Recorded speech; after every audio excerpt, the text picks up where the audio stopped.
Hello friends, എന്തുണ്ട് വിശേഷം? എല്ലാവർക്കും സുഖമാണെന്ന് വിചാരിക്കുന്നു. അപ്പോൾ എല്ലാവർക്കും ക്രാഫ്റ്റ് വണ്ടേഴ്സിലേക്ക് സ്വാഗതം. ഇന്നത്തെ വീഡിയോയിൽ ഞാൻ നിങ്ങൾക്ക് സാധാരണ നമ്മൾ ഉപയോഗിച്ച് കഴിഞ്ഞ സോപ്പുകളൊക്കെ ഇതുപോലെ ഇങ്ങനെ ചെറിയ ചെറിയ കഷ്ണങ്ങളായിട്ട് ഉണ്ടാവാറുണ്ട്. ഒന്നില്ലെങ്കിൽ നമ്മളത് കളയും, അല്ലെങ്കിൽ അത് അവിടെ തന്നെ ഇരുന്ന് ഇങ്ങനെ അലിഞ്ഞാകെ ഇതായി പോവാറാണ് പതിവ്. അപ്പോൾ നമുക്കിങ്ങനെ ബാക്കിയായി വരുന്ന ചെറിയ ചെറിയ പീസസൊക്കെ നമുക്ക് എങ്ങനെയാണ് വീണ്ടും റീയൂസ് ചെയ്യുക എന്നുള്ളതാണ് ഇന്നത്തെ വീഡിയോയിൽ ഞാൻ നിങ്ങളുമായി ഷെയർ ചെയ്യുന്നത്. അപ്പോൾ നിങ്ങൾ ആദ്യമായിട്ടാണ് എൻ്റെ ചാനൽ കാണുന്നതെങ്കിൽ സബ്സ്ക്രൈബ് ചെയ്യാൻ മറക്കരുത്. ഒപ്പം തൊട്ടടുത്തുള്ള ബെല്ലൈക്കൺ കൂടി ക്ലിക്ക് ചെയ്യുക. ഞാനിവിടെ ചെറിയ ഈ സോപ്പിൻ്റെ കഷ്ണങ്ങളെല്ലാം എടുത്തിട്ടുണ്ട്. എന്നിട്ട് ഇതുപോലെ ഇങ്ങനെ ചെറുതായിട്ട് ഇങ്ങനെ ഗ്രേറ്റ് ചെയ്ത് കൊടുക്കുകയാണ്. അപ്പോൾ നമുക്കൊന്നില്ലെങ്കിൽ ഇങ്ങനെ ഗ്രേറ്റ് ചെയ്ത് കൊടുക്കാം, അല്ലെങ്കിൽ ഒരു കത്തി വെച്ച് ചെറിയ ചെറിയ പീസാക്കിയിട്ട് കട്ട് ചെയ്യുകയും ചെയ്യാം.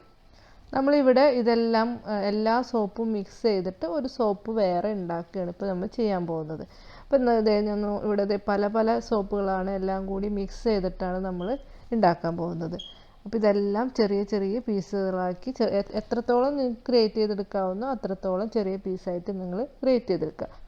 അപ്പം ഞാൻ ഇവിടെ ചെറിയ പീസസ്സായിട്ട് ഇതുപോലെ കട്ട് ചെയ്തെടുത്തിട്ടുണ്ട്. അപ്പോൾ ഇതുപോലെ ചെറിയ ചെറിയ ഇങ്ങനെ ചെറിയ പീസസ് ഒക്കെ ഉണ്ടെങ്കിൽ നമ്മളതിനെ കൈ വെച്ചിട്ട് ഇതുപോലെ ഒന്ന് ചെറുതായി പൊട്ടിച്ച് കൊടുത്താൽ മതിയാവും.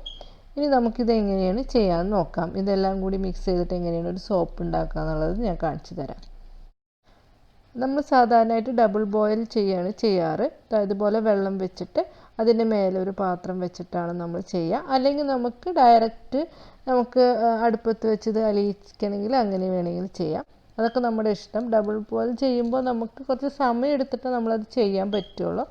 അപ്പോൾ നമുക്ക് പെട്ടെന്ന് ചെയ്യണമെന്നുണ്ടെങ്കിൽ ഡയറക്റ്റ് അടുപ്പത്ത് വെച്ച് തന്നെ നമുക്കിത് ചെയ്യാം. ഞാനിപ്പോൾ ഒരു പാത്രത്തിൽ വെള്ളം വെച്ചിട്ടുണ്ട്. അതിൻ്റെ മുകളിൽ ഒരു പാത്രം വെച്ചതിന് ശേഷം അതിലേക്കാണ് ഞാൻ ഈ സോപ്പിൻ്റെ പീസസ് എല്ലാം ഇട്ട് കൊടുക്കുന്നത്. ഇനി നമുക്ക് ഇതിലേക്ക് കുറച്ച് വെള്ളം, അധികം വെള്ളം ഒഴിക്കരുത്, കുറച്ച് വെള്ളം മാത്രം ഒഴിച്ച് കൊടുക്കുക. എന്നിട്ട് ഇതിനെ നന്നായിട്ട് മിക്സ് ചെയ്ത് കൊടുക്കുക.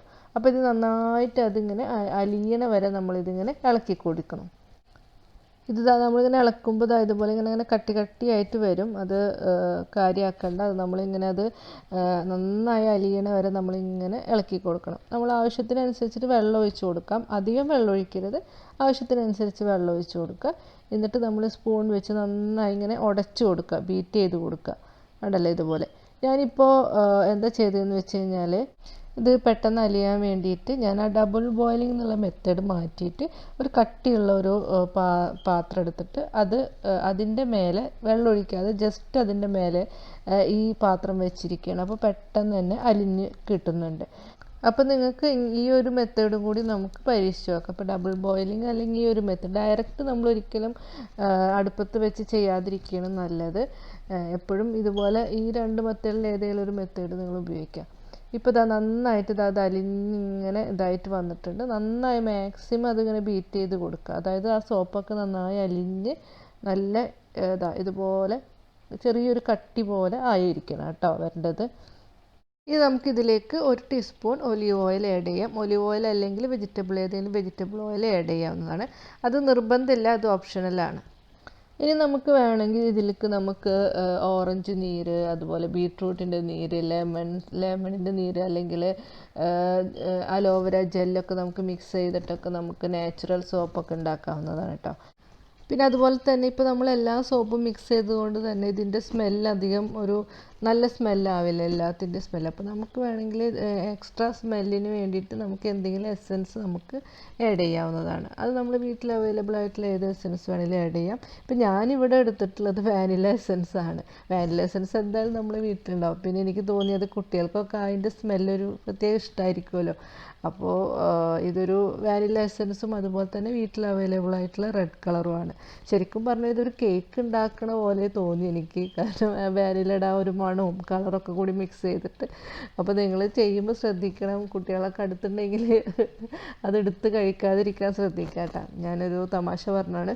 അപ്പോൾ എന്തായാലും ഇത് ഞാൻ വീട്ടിൽ അവൈലബിൾ ആയിട്ടുള്ള എസെൻസ് ഉപയോഗിച്ചെന്നേ ഉള്ളൂ. നിങ്ങൾ വീട്ടിൽ ഏതാണെന്ന് വെച്ച് കഴിഞ്ഞാൽ അത് നിങ്ങൾക്ക് യൂസ് ചെയ്യാവുന്നതാണ്. ഞാനിവിടെ ഒരു കളറിന് വേണ്ടിയിട്ട് ഞാനിവിടെ ഫുഡ് കളറാണ് യൂസ് ചെയ്തിട്ടുള്ളത്. അപ്പോൾ ഫുഡ് കളർ യൂസ് ചെയ്യുന്നതുകൊണ്ട് ഒരു കുഴപ്പമില്ല. നമ്മുടെ കളർ നമ്മുടെ ശരീരത്തിൽ പിടിക്കുകയോ അല്ലെങ്കിൽ അങ്ങനെയുള്ള പ്രശ്നങ്ങളൊന്നും ഫുഡ് കളർ യൂസ് ചെയ്യുമ്പോൾ ഉണ്ടാവുന്നില്ല. പിന്നെ അല്ല നിങ്ങൾക്കിപ്പോൾ കളർ യൂസ് ചെയ്യണമെന്നില്ലെങ്കിൽ കുഴപ്പമൊന്നുമില്ല, നാച്ചുറൽ കളറാണെന്നുണ്ടെങ്കിൽ അത് തന്നെ അങ്ങനെ തന്നെ അത് ഉപയോഗിക്കാവുന്നതാണ്. അപ്പം ഞാൻ ജസ്റ്റ് ഒരു കളറിന് വേണ്ടിയിട്ട് ഇവിടെ എൻ്റെ കയ്യിലൊരു ഫുഡ് കളർ ഉണ്ടായിരുന്നു, അത് ഇതിൽ ആഡ് ചെയ്തേ ഉള്ളൂ.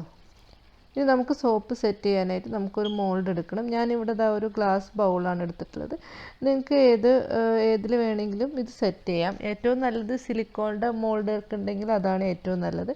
അപ്പോൾ നമ്മൾ ഇതുപോലെ ഗ്ലാസ് ബൗൾ അങ്ങനെയുള്ളതൊക്കെയാണ് എടുക്കണമെന്നുണ്ടെങ്കിൽ അതിൽ ചെറുതായിട്ടൊന്ന് ഒലിവ് ഓയിലോ അല്ലെങ്കിൽ ഏതെങ്കിലും ഒരു ഓയിൽ തടവിയതിന് ശേഷം മാത്രം ഇത് ഒഴിച്ചു കൊടുക്കുക. അപ്പോൾ നമുക്ക് പെട്ടെന്ന് ഇത് സെറ്റായി കഴിഞ്ഞാൽ നമുക്ക് അതിൽ നിന്ന് ഇങ്ങനെ എളുപ്പത്തിൽ അത് വിട്ടുപോരും. അപ്പോൾ അതിന് വേണ്ടി നമുക്ക് ഓയിലൊക്കെ ഒന്ന് തടവിയതിന് ശേഷം എടുക്കാം.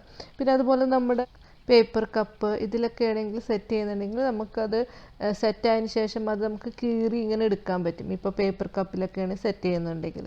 പിന്നെ ഏറ്റവും നല്ല ഞാൻ പറഞ്ഞ പോലെ സിലിക്കോണിൻ്റെ, നിങ്ങളിത് പ്രൊഫഷണലായിട്ടാണ് നിങ്ങളിതൊക്കെ ചെയ്യാൻ ഉദ്ദേശിക്കുന്നുണ്ടെങ്കിൽ സിലിക്കൺ മോൾഡുകൾ, പല ടൈപ്പ് സിലിക്കൺ മോൾഡുകൾ കിട്ടും.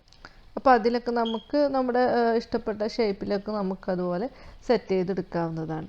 അപ്പോൾ ഞാനിപ്പോൾ എൻ്റെ കയ്യിലുണ്ടായിരുന്ന മോഡലുകളിലാണ് കേട്ടോ ഇത് ചെയ്യുന്നത്. ഇതിന് നമുക്കിനി ഒരു 24 മണിക്കൂർ ഇതിങ്ങനെ സെറ്റ് ചെയ്യാൻ വെക്കണം. ഇത് വേണമെങ്കിൽ നമുക്ക് ഫ്രിഡ്ജിൽ വെച്ച് സെറ്റ് ചെയ്യാവുന്നതാണ്. പക്ഷേ എൻ്റെ അഭിപ്രായത്തിൽ നമ്മൾ ഫ്രിഡ്ജിൽ വെക്കുന്നതിനേക്കാട്ടും നല്ലതൊരു 24 hours നമ്മളിതിങ്ങനെ ഇതുപോലെ സെറ്റ് ചെയ്യാൻ വെക്കുക. അതിന് ശേഷം മാത്രം നമ്മളിതിങ്ങനെ ജസ്റ്റ് ഇതിൽ നിന്ന് നമുക്കിങ്ങനെ ഇളക്കിയെടുക്കാവുന്നതാണ്. ഞാനിതിപ്പോൾ നിങ്ങൾക്ക് കാണിക്കാൻ വേണ്ടിയിട്ട് ഞാനിത് പെട്ടെന്ന് കുറച്ച് നേരം ഫ്രിഡ്ജിൽ വെച്ച് സെറ്റ് ചെയ്തതാണ്. അപ്പോൾ അതുകൊണ്ട് തന്നെ ഇത് കറക്റ്റായിട്ട് സെറ്റായിട്ട് വന്നിട്ടില്ല. ഞാനിത് വീഡിയോയ്ക്ക് വേണ്ടിയിട്ട് പെട്ടെന്ന് സെറ്റ് ചെയ്തെടുത്തതാണ്. അപ്പോൾ എൻ്റെ അഭിപ്രായത്തിൽ ഞാൻ പറഞ്ഞ പോലെ 24 hours നിങ്ങൾ ട്രൈ ചെയ്യാൻ വെക്കുക. ഇത് നമുക്ക് ഇതിങ്ങനെ ഇളക്കിയെടുക്കാനായിട്ട് ജസ്റ്റ് ഒരു ചെറിയൊരു കത്തിയോ എന്തെങ്കിലും വെച്ചിട്ടൊന്നിങ്ങനെ ഇതാക്കി കൊടുത്തു കഴിഞ്ഞാൽ നമുക്ക് പെട്ടെന്ന് ഇളക്കിയെടുക്കാവുന്നതാണ്. ഇപ്പോൾ സിലിക്കൺ മോൾഡൊക്കെ ആണെന്നുണ്ടെങ്കിൽ പെട്ടെന്ന് നമുക്ക് എളുപ്പത്തിൽ തന്നെ ഇത് കിട്ടും. പിന്നെ ഞാൻ പറഞ്ഞ പോലെ നമ്മൾ എപ്പോഴും ആ മോൾഡിലൊന്ന് ചെറുതായി എന്തെങ്കിലും ഒലിവ് ഓയിലോ എന്തെങ്കിലും ഓയിൽ തടവിയതിന് ശേഷം മാത്രം വെക്കുക. ഇപ്പോൾ ഞാൻ എല്ലാതും അതിൽ നിന്ന് ഇങ്ങനെ ഇളക്കി എടുത്തിട്ടുണ്ട്. ഇപ്പോൾ ഞാൻ നിങ്ങൾക്ക് കാണിക്കാനായിട്ടാണ് ഇത് പെട്ടെന്ന് എടുത്തത്. ഇത് ശരിക്കും സെറ്റായിട്ടില്ല. ഇനിയിപ്പോൾ നിങ്ങൾ ഈ കറക്റ്റ് ആ മോൾഡിൽ വെച്ചിട്ട് നിങ്ങൾ 24 hours അത് സെറ്റ് ചെയ്യാൻ വെക്കുക. അതിന് ശേഷം അതിൽ നിന്ന് ഇളക്കിയെടുത്തിട്ട് പിന്നെയും അതൊന്ന് ഒരു പേപ്പറിൽ വെച്ച് ഇങ്ങനെ ഒരു 12 മണിക്കൂർ കൂടി നമ്മളൊന്ന് നന്നായി ഡ്രൈ ആവാൻ വേണ്ടിയിട്ട് അനുവദിക്കണം. അതിന് ശേഷം മാത്രം നിങ്ങൾ ഉപയോഗിക്കാൻ പാടുള്ളൂ. അപ്പം ഞാൻ ഈ ഒരു സോപ്പ് വെച്ചിട്ട് നമുക്കൊന്ന് കൈ കഴുകി നോക്കാം. നമുക്ക് ആ പഴയ ഒരു എഫക്റ്റ് കിട്ടുന്നുണ്ടോ എന്ന് നമുക്ക് നോക്കാം കേട്ടോ. ഇതിപ്പോൾ ഞാൻ ഉപയോഗിച്ചപ്പോൾ നമ്മൾ സാധാരണ ഉപയോഗിക്കുന്ന സോപ്പ് പോലെയൊക്കെ തന്നെയാണ്, നന്നായി പതഞ്ഞൊക്കെ വരുന്നുണ്ട്. പിന്നെ ഞാനിതിൽ വാനില എസൻസ് ഒക്കെ ആഡ് ചെയ്തതുകൊണ്ട് എനിക്ക് ആ വാനിലയുടെ മണം ഒക്കെ നന്നായി കിട്ടുന്നുണ്ട്. ഇത് നല്ല കറക്റ്റായിട്ട് തന്നെ വന്നിട്ടുണ്ട്. അപ്പോൾ ഇത് വളരെ ഈസിയാണ് കേട്ടോ ചെയ്യാനായിട്ട്. അപ്പം ഞാൻ നെക്സ്റ്റ് വീഡിയോയിൽ ഞാൻ നിങ്ങൾക്ക് ബീട്രൂട്ട് അതുപോലെ അലോവേര ജെല്ല് ലെമൺ ഇതൊക്കെ വെച്ചിട്ട് ഞാൻ എങ്ങനെ നാച്ചുറൽ സോപ്പ് ഉണ്ടാക്കുക എന്നുള്ള നെക്സ്റ്റ് വീഡിയോയിൽ ഞാൻ നിങ്ങൾക്ക് കാണിച്ചു തരാം കേട്ടോ. അപ്പോൾ തീർച്ചയായിട്ടും നെക്സ്റ്റ് വീഡിയോ നിങ്ങൾ കാണണം. അപ്പോൾ ഈ ഒരു വീഡിയോ നിങ്ങൾക്ക് ഇഷ്ടമായെന്ന് വിചാരിക്കുന്നു. അപ്പോൾ നിങ്ങൾക്ക് ഇഷ്ടപ്പെട്ട് കഴിഞ്ഞ് കഴിഞ്ഞാൽ നിങ്ങൾ തീർച്ചയായിട്ടും ലൈക്ക് ചെയ്യുക, ഷെയർ ചെയ്യുക. പിന്നെ നിങ്ങൾ ആദ്യമായിട്ടാണ് എൻ്റെ ചാനൽ കാണുന്നതെങ്കിൽ സബ്സ്ക്രൈബ് ചെയ്യാൻ മറക്കരുത്. ഒപ്പം തൊട്ടടുത്തുള്ള ബെല്ലൈക്കൺ അമർത്തി കഴിഞ്ഞാൽ ഞാനിടുന്ന വീഡിയോയുടെ നോട്ടിഫിക്കേഷൻ കിട്ടുന്നതായിരിക്കും. അപ്പോൾ ഇതുപോലുള്ള ആർട്ട് ആൻഡ് ക്രാഫ്റ്റ് വീഡിയോസുമായി ഇനിയും കാണാം. Bye bye.